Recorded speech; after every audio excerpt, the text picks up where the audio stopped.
mag-comment lang kayo kung anong gusto nyo gawin ko dito. Lagyan ko ba ng bangs, tali, dito ko ilalagay yung mga pangalan nyo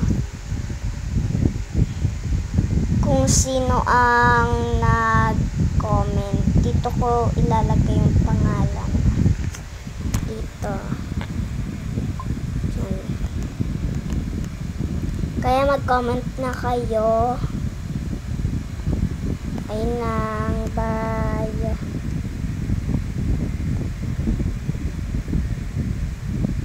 Hindi.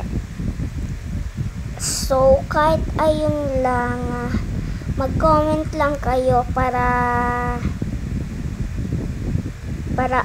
magawa ko na,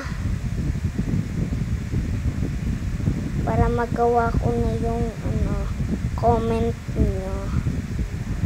Okay, mag-comment na kayo. Bye.